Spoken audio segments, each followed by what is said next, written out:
So in question 43 from the reading, we're told we've got a 0.5 gram sample of helium at STP, and that the volume of this is half the volume of our unknown gas. So half the volume of our unknown gas. And that's important because we know with Avogadro's law, we can relate volume to moles. So that means I have to find, I can't do any calculations with helium because we're looking for what is the molar mass. You know, we've got 36.5 grams of our unknown gas. You know, what is the molar mass of that unknown gas? So again, I can't do any calculations. I can't do any PV equals nRT calculations with helium because we're not looking for helium, we're looking for this unknown gas. But I do need to start with helium because if I've got 0.5 grams of helium, I know, right, we go to the periodic table, helium is 4 grams per 1 mole. So I've got 0.125 moles of helium. So if our volume of helium is half the volume of our unknown gas, basically if I double the volume, I double the moles because we're at the same pressure and temperature. We're at STP. So that means for our unknown,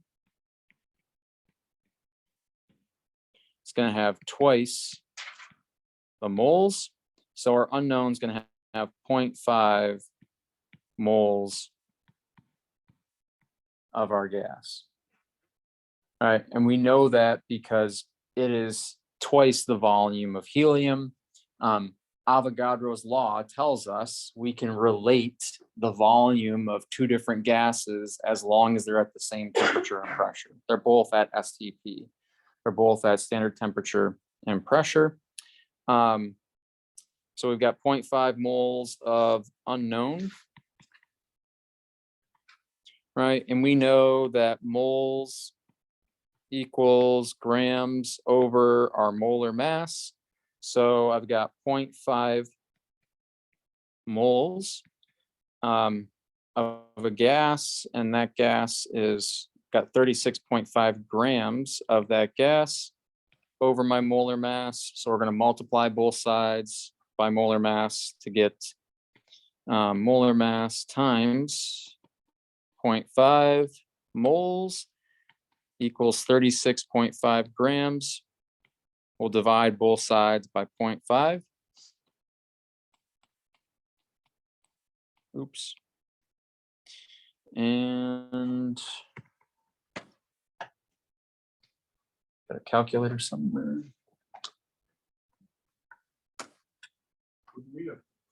Oh, 0.25. Yeah, thank you. I'm glad I'm recording this. Thank you. Yeah, twice of 1.25 is 0.25. We would have gotten the wrong answer.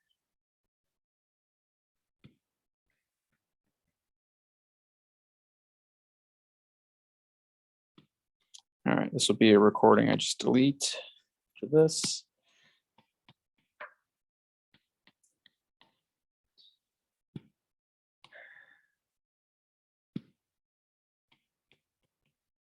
So 36.5 divided by 0.25, 36.5 divided by 0.25. So I get 146 grams per mole be the molar mass of this unknown gas based on that. So yeah, this one's a little bit tricky because we had to use the mass of helium to find moles of helium. And then we know through Avogadro's law that we can basically relate the moles of two gases based on the volume of those gases. So because I had twice the volume of the unknown gas, I'm going to have twice the number of moles. So 0.125 times 2 is obviously 0.25, not 36.5, like I first said. So that would give us a molar mass of about 146 grams per mole for that unknown.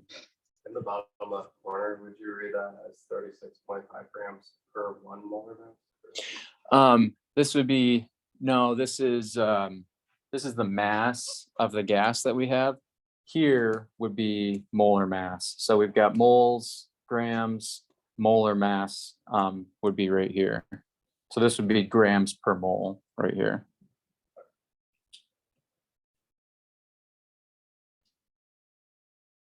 All right, because that'd be moles, yeah, right, because molar mass should be grams per mole. So we've got moles, grams, we divide by gram, we divide grams by moles, we would get grams per mole. Is molar mass like a unit for the conversion to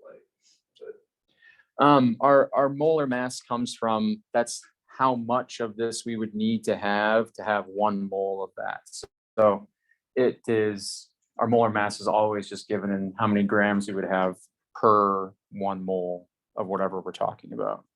Because we get these right from the periodic table, right? We can go and say helium is 4 AMU. That means if I had 4 grams of helium, I have 1 mole of helium. So we can take AMU from the periodic table directly into grams, and that tells us how many grams we would need to have 1 mole.